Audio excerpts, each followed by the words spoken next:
My cheating husband isolated me from my family for 10 years. Now I'm exposing him. The first time I realized my husband had erased me, it was not with shouting or violence or even betrayal, but with silence so complete it felt like I had died and no one had bothered to bury me. And I remember standing in the kitchen of the house he chose, the house far from my childhood streets, far from my mother's voice calling my name through open windows, far from the sister who once shared my secrets in whispers after midnight. And I remember holding my phone and scrolling through contacts that no longer called, contacts that had slowly faded, not because they stopped loving me, but because he had convinced me they never did. And I remember thinking that if I disappeared entirely, no one would know where to find my bones, because Daniel had made sure of that. Daniel with his patient smile and steady voice. Daniel who had once told me isolation was safety, that the world was cruel and only he could protect me. And I had believed him because love, when it first blooms, makes even prisons feel like shelter.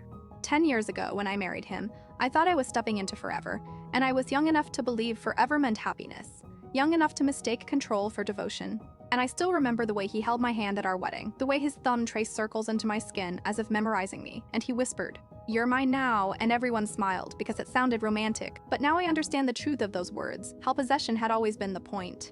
At first, the isolation came disguised as concern, small suggestions spoken gently. Like when he told me my mother was too critical and didn't appreciate me the way he did. Or when he said my sister was jealous of our happiness, and I believed him because he said it was sadness, not anger, and he never forbade me outright, never demanded, only sighed in disappointment when I mentioned visiting them. And over time, I stopped mentioning it at all, and he praised me for choosing him, for putting our marriage first, and that praise became my oxygen. He moved us to another city 2 months after the wedding, saying it was for his career, for a future, and I left behind everything familiar, promising myself I would visit often. But visits became calls, and calls became messages, and messages became nothing because he always found a reason why it wasn't a good time, why travel was too expensive, why they didn't really miss me as much as I thought. And slowly, like a photograph fading under sunlight, my old life disappeared. He controlled money without calling it control. He handled the accounts because he was better with numbers. He gave me an allowance like it with a kindness, and I told myself this was normal. That marriage meant sharing responsibility, that trust meant letting go, and every time doubt flickered inside me, he extinguished it with affection, with apologies that sounded sincere, with gifts that felt like proof of love. The cheating came much later. Or maybe it had always been there, hidden in the hours he worked late, in the way he guarded his phone, in the distance that crept into his eyes. But I didn't recognize it then because I had been trained not to recognize anything that threatened the story he built around us. I remember the night I first suspected, the way he smiled at a message that wasn't from me, the way he turned the screen away instinctively, and when I asked who it was, he said, "Just work," with a tone that made me feel foolish for asking, and I apologized. Apologizing for my suspicion, apologizing for my existence, apologizing for needing reassurance from the man who had become my entire world. Over time, I stopped asking questions because questions made him distant, and distance terrified me more than truth, because distance meant I might lose him, and losing him meant having nothing. No family, no friends, no life beyond the walls he had built around me. And that was the true genius of his isolation. Not that he removed people from my life, but that he made me believe I had chosen their absence myself. Years passed like that, quiet and heavy, and I became smaller without noticing. My voice softer, my opinions fewer, my needs almost non-existent. And I told myself this was maturity. That love meant compromise, that sacrifice was proof of devotion, and I ignored the growing emptiness inside me because emptiness was easier than fear. The truth finally revealed itself not with drama, but with accident, because betrayal rarely announces itself. It slips into view when you least expect it. And it was a Tuesday afternoon when Daniel left his laptop open on the dining table, something he never did, and I wasn't looking for anything. I swear I wasn't. I was only cleaning, only being the good wife he had shaped me to be, but the message appeared there, glowing and undeniable, her name followed by words no husband sends to someone who isn't his wife. And I remember reading it over and over, my heart pounding so loudly I thought the walls might hear, and in that moment something inside me cracked open, not just heartbreak but awareness. Because the betrayal hurt. But the realization hurt more, the realization that I had given up everything for someone who had never truly chosen me. I didn't confront him that night, or the next, because confrontation requires strength, and strength is something isolation erodes slowly, like water carving stone. And instead I watched him, observed him the way a stranger might, noticing the lies, the inconsistencies, the moments he disappeared emotionally even when he was physically present. And I began to see him clearly for the first time, not as my protector, not as my husband, but as my captor. The fear came first. Fear of what would happen if I challenged him, fear of being alone, fear of having nowhere to go because he had made sure there was nowhere to go. But beneath the fear, something else began to grow, something fragile but persistent, something I hadn't felt in years, anger. Anger at him, anger at myself, anger at the lost decade that could never be returned. And that anger became a spark, and that spark became a decision. because I realized that isolation only works if you accept it. And for the first time in 10 years, I began to imagine a life beyond him. A life where I was not invisible, not silent, not owned. I found my old phone hidden in a box of forgotten things. The phone I had stopped using when we moved, and I charged it with trembling hands, unsure of what I would find. Unsure if anyone would still remember me, and when it powered on, messages flooded in from years ago, unanswered, waiting, proof that once I had mattered to people beyond him. And I sat there, staring at those messages, tears falling silently, realizing that I had not been erased, only hidden, and hidden things can be found. That was the moment everything changed. The moment I stopped being his prisoner and started becoming his witness. Because I understood then that exposure is the opposite of isolation. That truth is a light no prison can contain. And I made a promise to myself, a promise stronger than fear, stronger than habit, stronger than the lies he had wrapped around me like chains, that I would reclaim my voice, that I would reconnect with the world he had stolen from me, and that I would expose him, not just for the cheating, but for the 10 years he had taken. The 10 years he had convinced me I was nothing without him, because now for the first time in a decade, I understood the truth, that I had always been something, and he had always been afraid of that. The first person I contacted was my sister, though it took me 3 days to gather the courage to press her name. 3 days of staring at the screen and wondering if she hated me now. If she had learned to live without me so completely that my sudden reappearance would feel like an intrusion rather than a return. And my hands trembled as I typed a simple message that felt heavier than any confession. Heavier even than the truth I had discovered about Daniel. Because this was not just about his betrayal. It was about mine too, about the way I had disappeared from her life without explanation, about the birthdays I had missed, the holidays I had endured, the grief and joy I had not shared. And I realized with painful clarity that isolation does not only wound the isolated, it wounds everyone who loves them. And for a moment I almost didn't send it. Almost convinced myself it was better to remain a ghost than risk being rejected by the living. But something stronger pushed me forward, something stubborn and desperate and alive. And I pressed send before I could change my mind. The message was simple: I'm sorry. I miss you. I stared at the screen afterward, my heart racing as if I had just stepped off a cliff, and minutes passed with no reply, and I told myself she was busy, that she had her own life now, that I had no right to expect anything. But then the screen lit up, and her name appeared, and for a moment I couldn't breathe, and when I opened the message, I found words I didn't deserve but needed more than anything. I've missed you every day. I broke then, the kind of breaking that comes with release rather than pain, and I sat on the kitchen floor, crying quietly while the house remained silent around me, while Daniel remained unaware that the walls he had built were beginning to crack. We didn't speak on the phone right away because I was afraid my voice would betray everything, afraid she would hear the weakness in me, the years of shrinking, but we began to message. Slowly at first, cautiously, like strangers rediscovering a shared language, and she told me things I had missed. Small things and big things. The way our mother's hair had turned more gray, the way she had started a new job, the way life had continued without me. And she never asked why I had vanished, not directly. And I realized she was waiting for me to tell her when I was ready. That patience made me feel both grateful and ashamed, because Daniel had always demanded immediate answers, immediate loyalty, immediate obedience, and I had forgotten what it felt like to be given space. I started to notice him more carefully after that, the rhythm of his routine, the hours he spent on his phone, the way he smiled at messages he never explained.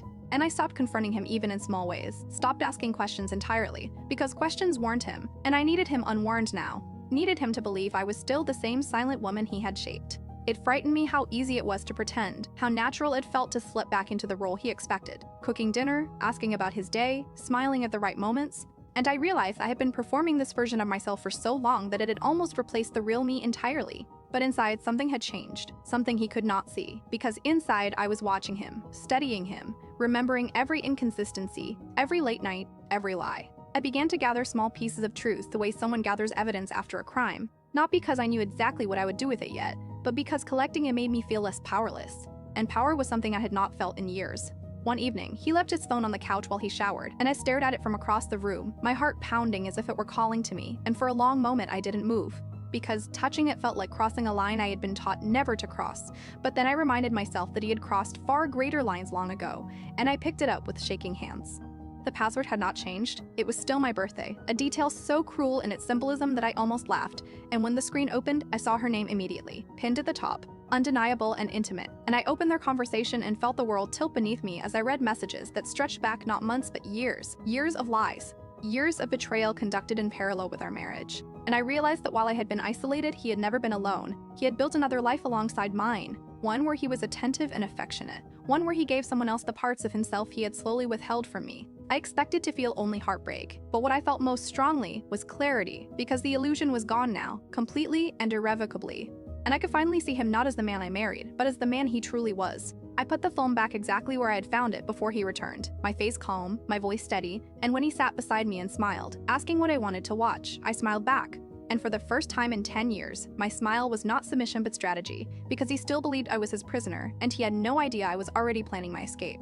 I began with money, because money was freedom, and freedom was the one thing Daniel had always controlled most carefully. Not with obvious restrictions, but with quiet systems that ensured I never had access to anything he didn't approve, and I had accepted it for years. Accepted the small weekly allowance he transferred to my account as if it were generosity rather than limitation. Accepted his casual reminders that he handled the finances because it was easier that way. Easier for him, easier for us, easier for me. And I had believed him because believing him meant avoiding conflict, but now I saw those arrangements for what they were, invisible bars around an invisible cage. The first time I took money without telling him, it was only a small amount, an amount he would never notice, and my hands trembled as I withdrew it from the grocery budget. My heart pounding with guilt even though I knew I had every right to it. And I realized then how deeply he had trained me to feel like a thief in my own life. I hid the cash inside an old book at the back of the closet, a novel I had once loved but hadn't opened in years. And as I slid the bills between its pages, I felt something unfamiliar. Something fragile and electric, the feeling of reclaiming a piece of myself he had never fully owned. At the same time, I continued speaking with my sister in secret, our messages becoming longer, more honest, and one night, after hours of typing and deleting and retyping, I finally told her the truth, not just about the cheating, but about everything. About the isolation, the control, the way Daniel had slowly separated me from everyone until he was all that remained. And I expected anger, expected judgment, expected her to ask why I had allowed it, but instead she wrote, "None of this is your fault." And those words felt like air entering lungs that had been starved too long. She asked if I was safe, and I hesitated before answering because safety was a complicated question. Daniel had never hit me, never screamed, never left bruises anyone could see, but his control had shaped every part of my life so completely that I no longer knew how to define danger, and I realized that harm does not always leave visible marks. Sometimes it leaves absence instead. Absence of choice, absence of voice, absence of self. I told her I was safe for now, and even as I wrote it, I understood that safety was temporary, that safety depended on him not knowing what I was doing. And that knowledge made every moment feel sharper, more fragile, more real. I began to notice details I had ignored before, the way he checked my phone occasionally, casually, as if it were nothing, the way he asked subtle questions about my day, mapping my movements without appearing to, and I understood that escape would not be simple, that it would require patience, planning, and silence. One afternoon, while cleaning his office, I found something I had never seen before, a locked drawer at the bottom of his desk, and I might not have noticed it at all if the key hadn't been carelessly left in the lock. A rare mistake from someone so careful. And I stared at it for a long time before opening it, my instincts warning me that whatever was inside would change things. Inside were documents, neatly organized, precise, and at first they seemed ordinary. Bank statements, contracts, paperwork I didn't fully understand, but then I saw my name, and beneath it, accounts I had never known existed. Accounts he had opened using my identity. Accounts that held money I had never seen. And the realization hit me slowly and completely. That he had not only controlled our shared finances, he had controlled mine, had built financial structures around me without my knowledge, ensuring I remained dependent while he accumulated resources in both our names. My hands shook as I flipped through the pages, anger and disbelief rising together, and for the first time I understood that his isolation had not only been emotional but strategic, designed to make me powerless in every possible way. I returned everything exactly as I found it, locking the drawer, leaving no trace, but inside, something had hardened, something that would no longer accept the life he had designed for me. That night, as he slept beside me, breathing steadily, unaware of the shift taking place inches away from him, I lay awake staring at the ceiling, realizing that the man I had trusted most in the world had spent 10 years quietly building my prison, and now, piece by piece, I was going to dismantle it, and he would never see it coming. He realized something was wrong on a Thursday, though he didn't say it aloud, and I knew the exact moment it happened because I saw it in his eyes when he looked at me across the dinner table. A flicker of uncertainty, small but unmistakable, the look of a man who senses movement inside a cage he thought was sealed forever. And for a moment I wondered if he could hear the change in my breathing, if he could feel the distance growing between us like a widening crack in glass. But I kept my expression soft, familiar, safe. The version of myself he trusted most, and he smiled slowly, searching my face for reassurance, and I gave it to him because reassurance was now my greatest weapon. By then, I had already done the most important thing, the thing he never imagined I would do. I had told someone everything, not just my sister, but a lawyer she helped me find. A woman named Farzana whose voice was calm and steady and who never once asked why I had waited so long, only what I wanted now, and I told her the truth, that I wanted my life back. And she explained things Daniel had never wanted me to understand. How financial abuse worked, how isolation created dependency, how the accounts in my name were not his to control, how the law still recognized me even if he had tried to erase me. And for the first time in 10 years, I understood that I was not powerless. I had only been uninformed. We moved carefully after that, every step deliberate, every action hidden beneath the surface of my normal routine. And I gathered copies of everything. The account statements, the messages on his phone, the evidence of his affair, the evidence of his manipulation, not out of revenge but out of necessity, because truth alone is fragile unless it is protected. The hardest part was continuing to live beside him, continuing to share meals and conversations and a bed with someone I now saw, clearly, someone who had shaped my silence and called it love. And there were moments when anger threatened to spill out of me, moments when I wanted to confront him, to scream and demand answers. But Farzana had warned me that confrontation without preparation would only give him time to regain control, and control was his greatest skill. The day everything finally changed began like any other, ordinary and quiet, and he left for work with a kiss on my forehead. A gesture that once would have comforted me, but now felt like nothing more than habit. And I watched him walk out the door, knowing it was the last time he would leave believing he owned me. I didn't pack much, only what mattered: documents, clothes, the old book with the hidden money, and my hands were steady now. Steadier than I ever thought possible. Because fear had been replaced by certainty, and certainty is stronger. My sister was waiting outside when I stepped out of the house, and when I saw her standing there after 10 years, real and present and unchanged in all the ways that mattered, I felt something inside me heal that I hadn't realized was still broken. And she didn't say anything at first. She just held me, and I held her back. And in that moment, I understood that isolation had never truly erased me, it had only hidden me from view. Daniel called that evening, his voice calm but edged with confusion, asking where I was, and I told him the truth. Not all of it, but enough. I told him I was safe and I was not coming back. And there was a long silence on the other end, the kind of silence he had used against me for years, but it had no power over me now. And when he finally spoke, his voice carried something I had never heard before: fear. And he asked why, as if he didn't know. As if 10 years of control and betrayal could be erased with a single question. And I told him simply that I knew everything. He tried to apologize then, tried to reshape the story the way he always had, tried to convince me it was a mistake, that he loved me, that we could fix it, but his words no longer reached me, because I had already stepped outside the world he had created, and his voice sounded smaller now, distant and powerless.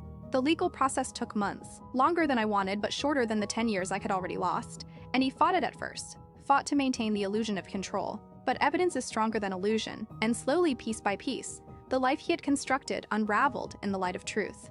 His affair became known, his financial manipulation exposed, and the careful image he had maintained began to crack. And I realized then that exposure is not revenge. It is simply reality refusing to remain hidden. I did not watch him fall, not closely, because my focus was no longer on him.